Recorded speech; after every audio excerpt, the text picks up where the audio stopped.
Silly questions అడుగుతాను sir ఇప్పుడు మిమ్మల్ని. క్యాస్ట్ ఏదైతే ఉండేదో ఒక టైంలోనే చాలా ఎక్కువగా చూసేవాళ్ళు, ఇప్పుడు తగ్గుతూ వస్తుంది. దాని ప్రభావం అన్నది ఏదైతే ఉందో తగ్గుతూ వస్తుంది. కాకపోతే నా ఏజ్ వాళ్ళు కూడా 30s 20s వాళ్ళు కూడా ఇప్పటికీ కూడా అరే మనవాడరా, అరే మనోళ్ళలోనే పెళ్లి చేసుకోరా, నువ్వు బయట వాళ్ళని చేసుకోకు, ఇలాంటి మాట్లాడుతున్న సిస్టమ్ని బ్రేక్ డౌన్ చేసేద్దాం సార్. ఒక ఇండివిజువల్ తోటి మనం ఇప్పుడు మాట్లాడుతున్నాం అనుకుందాం. క్యాస్ట్ని నమ్మేవాడు, ఓకే, వాడు ఎందుకు అలా నమ్ముతున్నాడు, వాడి ఈ బ్రెయిన్ మైండ్ సెట్ ఏదైతే ఉందో అది మనం ఎలా బ్రేక్ చేయొచ్చు? ఓ పక్కనేమో టెక్నాలజీ కానీ, ఎకనామిక్ గ్రోత్ కానీ, లేకపోతే అర్బనైజేషన్, ఈ మూడు క్యాస్ట్ని బలహీనపరుస్తున్నాయి. మరో పక్కన రాజకీయం క్యాస్ట్ని పెంచుతుంది. రెండు కాంట్రరీ ప్రాసెస్ ఉన్నాయి. ఇప్పుడు ఒక 60-70 ఏళ్ల క్రితం ఈ దేశంలో చాలా ప్రాంతాలు ఉద్యమాలు జరిగాయి. మీరు కృష్ణా గుంటూరు ప్రాంతాల్లో మీ కన్సల్టెంట్గా పనిచేశారు. నేను అక్కడ 60 ఏళ్ల క్రితం పెరిగినవాడిని ఆ ఊళ్ళో. ఆనాడు కులం మాట ఎత్తితే చాలా అవమానంగా భావించేవాళ్ళు చాలామంది. సమాజంలో అందరికీ వీడు మొనాడైనా కులం ఏంటనేది ఒక సంప్రదాయంగా వచ్చినా కూడా కాస్త మర్యాదస్తులు, కొంచెం విజ్ఞత గలవాడు కూడా కులం ప్రస్తావన వస్తే చాలా అవమానంగా భావించేవాళ్ళు. కుల వ్యతిరేకంగా చాలా ఉద్యమాలు వచ్చినాయి. గోపరాజు రామచంద్రరావు, గోరా పేరు విని ఉంటారు మీరు, లేకపోతే తాపి ధర్మారావు, లేదంటే త్రిపురనేని రామస్వామి, కట్టమంచి రామలింగారెడ్డి, వీళ్ళందరూ కూడా హేతువాద దృక్పథంతో సమాజంలో ఆలోచన పెంచే ప్రయత్నం చేశారు ఆనాడు. మొట్టమొదటిసారిగా నేను కులం అన్న మాట విన్నది, నేను ఎంబీబీఎస్ సీట్ వచ్చిన తర్వాత ర్యాగింగ్లో భాగంగా నీ కులం ఏంటని అడిగాడు. నాకు అసలు ఒళ్ళు జడధరించింది. మాలా అన్నాను. కుర్చీ మీద కూర్చున్నాను, అతను కూడా కుర్చీలో కూర్చున్నాడు, సీనియర్ కూడా. దిగు అక్కడి నుంచి అన్నాడు. నేను దిగను అన్నాను. మా ఇద్దరికి దాదాపుగా ఫిజికల్గా నేనంత అర్భకులుగా ఉండేవాడిని.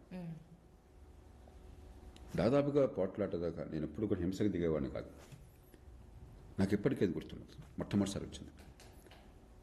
రాజకీయం దీన్ని పెంచి పోషిస్తుంది. దాని నుంచి ఎలా బ్రేక్ చేయాలి? ఒకటి, ప్రభుత్వం పాత్ర పరిమితం చాలా కీలకం. ఇందాక అనుకున్నాం పాలిటిక్స్ ఆఫ్ ఇండివిజువేషన్. మీరు కనుక నా బతుకేంటో నాకు అర్థమయ్యేట్టుగా అధికారాన్ని పూర్తిగా వికేంద్రీకరిస్తే కులాన్ని మించి నా ప్రయోజనం అర్థమవుతుంది. తిమ్మరసుని గురించి ఒక కథ చెప్తారు, మీరు గుర్తుంటుంది. తిమ్మరసు గొప్ప మహాపండితుడు, తెలియగలవాడని చెప్తారు. ఆయనకు ఒక ప్రశ్న ఇచ్చారంట. ఒక గీత గీసి చెరపకుండా దీన్ని ఎలా చిన్నది చేస్తామని అడిగాట. ఆయన పక్కన ఇంకా పెద్ద గీత గీశాడట.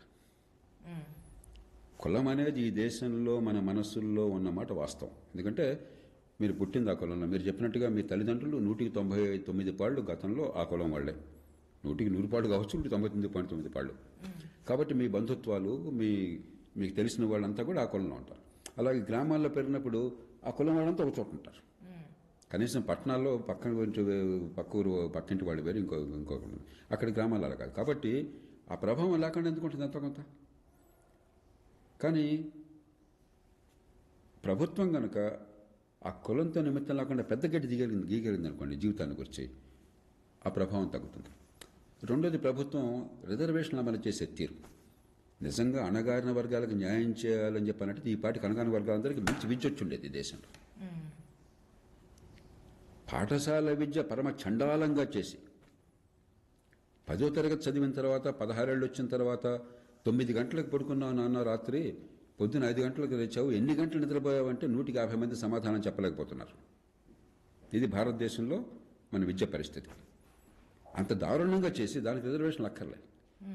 ఆ తర్వాత రిజర్వేషన్లు ఇస్తామని చెప్పి నటించి రిజర్వేషన్ పొందిన వాళ్ళకి మాకేం జరిగింది అనే బాధ ఉంది, పొందిన వాళ్ళకి వాకు వరగబెడుతున్నారు మాకు ఇవ్వకుండా అని చెప్పిన బాధ ఉంది.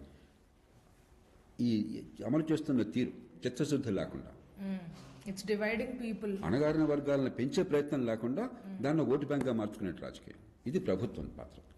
మిగతావన్నీ సమాజం.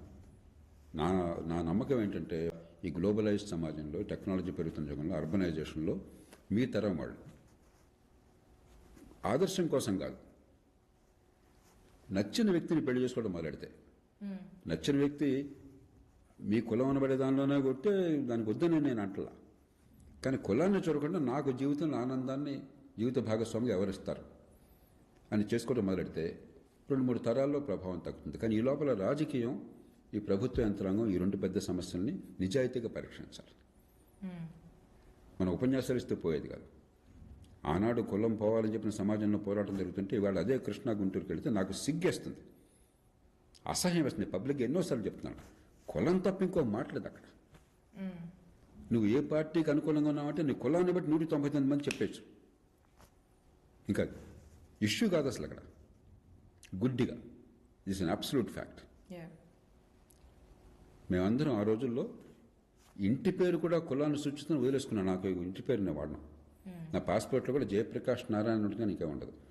మరి పాస్పోర్ట్లోనే మిగతా చోట్ల ట్రావెల్ అప్పుడు సర్నేమ్ అడుగుతారు. సర్నేమ్ ఏం పెట్టాలా? మళ్ళీ జయప్రకాష్ నారాయణ. ఎన్నోసార్లు నా టికెట్ చూస్తే జయప్రకాష్ నారాయణ ఉంటుంది, ఇంటి పేరు వాడడం కాబట్టి.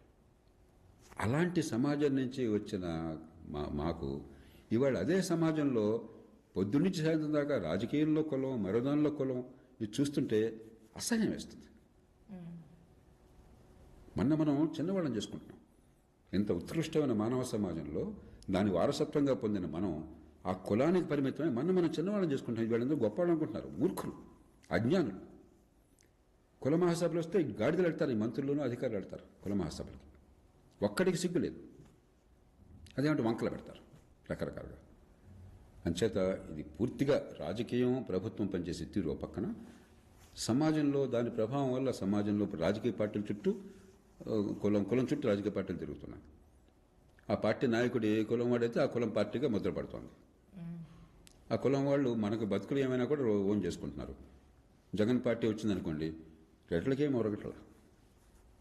కొంతమంది కాంట్రాక్టర్లకో, కొంతమంది అధికారులకో, కొంతమంది రాజకీయంలో ఉన్నాడుకో లాభం జరగవచ్చు. ప్రజాజీవనంలో లాభం జరగకూడదు ఎవరికి, అసలు ప్రజలకు మంచి జరగాలి, అది పోయింది. కానీ మిగతా రెడ్లందరూ లాభం లేదు. లేకపోతే తెలుగుదేశం పార్టీ వచ్చిందనుకోండి, కమ్మవాళ్ళకేం లాభం జరగట్లా. కొంతమంది కమ్మవాళ్ళు లాభం పొందొచ్చు, లేకపోతే అహంకారం పెరగచ్చు. లేకపోతే రేపొద్దున మనకి ప్రజారాజ్యం పార్టీ, లేకపోతే మన పవన్ కళ్యాణ్ గారి పార్టీ వచ్చిందనుకోండి, కాపులకేం లాభం లేదు, వాళ్ళంతా త్యాగాలు చేయడమే. కానీ ఏదేదో వేసుకుని ఈ వాతావరణంలో మనకేదో అద్భుతం జరుగుతున్న భావంతో సామాన్యులు నలిగిపోతున్నారు. లక్షల కోట్ల రూపాయలు తగలేసుకుంటున్నారు. వాళ్ళు బతుకలే మారట్లా. ఎందుకంత పచ్చిగా చెప్తున్నానంటే, ముళ్ళుగరతో పొడిస్తే తప్ప దళసచ్చారు మనకు కొంచెం అంటారు. జనానికి అర్థం కావాలి, కొంచెం రాగా అర్థం కావాలి. మనం నిజాయితీగా ఓపెన్గా మాట్లాడుకోవాలి. ఏదేదో పైన లాభం లేదు.